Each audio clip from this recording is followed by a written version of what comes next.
մասին։ Վարած քաղաքականության հետևանքով զինված ուժերի քանի միլիարդի զինտեխնիկա եւ սպառազինություն է ոչնչացվել կամ որպես ավար հանձնվել Ադրբեջանին։ Այսինքն այն մարդիկ, որոնց քաղաքականության հետևանքը մեր երկրի համար եւ տարածքային եւ մարդկային առումով եղել է ողբերգական, չեն խոսում դրա հետևանքների, դրա թվային արտահայտման մասին, բայց խոսում են զինտեխնիկայի ձեռքբերումների մասին։ Յուրաքանչյուր բանակ իր հաջողությունը, իր հաղթանակը, իր մարտունակությունը ցույց է տալիս գործով եւ ժամանակն է ապացուցել նաեւ այս իշխանության դեպքում, թե իրենց ունեցած ռեսուրսները, այդ թվում պետության հնարավորությունները ինչպես են վատնել կամ ինչպես են ծառայեցել թշնամական օրակարգին։ Որ նշում է, որ միջոցով որ հնարավոր չէ միայն ձեռքերը հասնել Հայաստան, հապկի մասին է խոսվում։ Այդպիսի բան եղել է, թե չի։ Հայաստանը մինչև 2018 թվականը ձեռք է բերել մեծ թվով սպառազինություն, ռազմական տեխնիկա, այնպիսին, ինչպիսին հնարավորություն է տվել ապահովելու Հայաստանը եւ Արցախի անվտանգությունը, ապահովել այլ ժողովրդի խաղաղությունը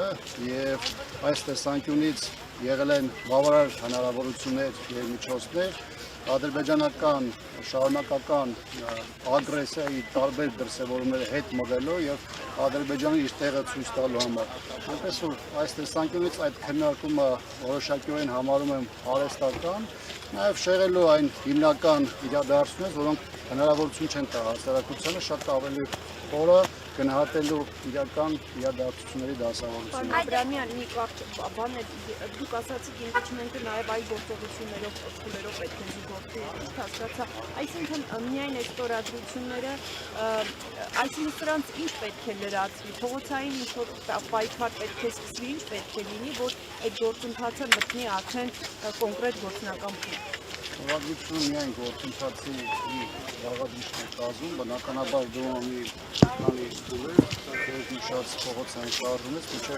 ռազմական ուժերի հնարավորինս լայն համախմբում։ Սա շատ ավելի ծավալուն թեմա է, որին այլ առիթով կանդրադառնանք։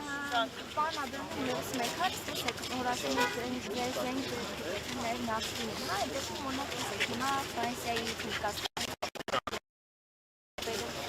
ինչու այն ժամանակ դա չի արվել եւ այդպես ինչու Ռուսաստանը այդ $100 զենքերը գումարը վերցրեց, բայց զենքերը այդպես էլ չմատակարարեց։ Չգիտեմ կոնկրետ որ մատակարարումների մասին է խոսքը, եթե ձեր խոսքը վերաբերում է այս իշխանության ժամանակահատվածում տեղ ունեցած մատակարարումն, ապա դրա մանրամասներին ես չեմ տիրապետում։ Ինչ վերաբերում է նախորդ մինչև 2018-ի ժամանակաշրջանում զենքեր գնելուն, ապա կոնկրետ զինտեխնիկայի սպառազինության գնման հիմքում պետք է լինի այն պահանջը, որը դրված է քո զինված ուժերի առաջ։ Նաև այստեղ կարևոր է որակին հարաբերակցությունը, ինչը քեզ հնարավորություն է տալիս շատ ավելի ճիշտ կողմնորոշվելու եւ այդ ուղղությամբ շարժվելու, չբացառելով տարբեր եվրոպական երկրների ունեցած հնարավորությունները, ես ուզում եմ հիշեցնել, որ այն սպառազինությունը, որոնք ժամանակին ձեռք է բերվել Հայաստանում որպես ՀԱՊԿ-ի հիմնադիր մասնակից լինելու, Ռուսաստանի հետ ունեցած համապատասխան պայմանագրերի շրջանակներում մեզ հնարավորություն է տվել շուկայականից ցածր գներով Ռուսաստանի ռազմաարդյունաբերական հիմնարկներից ուղիղ գնումների միջոցով, այն նույն գներով, որոնք ձեռք է բերում, որից նաև Ռուսաստանի զինված ուժերը, դրանք ձեռք բերել եւ այս իրավիճակում բնական է, որ Հայաստանի նախորդ կառավարությունները ունեցել են հնարավորություն այդ գին որակ հարաբերակցությունում ընտրություն կատարելու եւ զինված ուժերը համալրելու այնպիսի զինատեսակներով, որոնք հնարավորություն կտային այդ պահին դրված մարտական խնդիրները լուծելու։ Իհարկե դա չի բացառում որևէ այլ փուլում 3-րդ, 4-րդ կամ 5-րդ երկրներից գնումները, դա կախված է բանակի վրա դրված խնդիրներից եւ բանակում ունեցած մեր այն պահանջներից, որոնք տվյալ պահին կարող են լինել։ Շնորհակալություն։ Ձեզ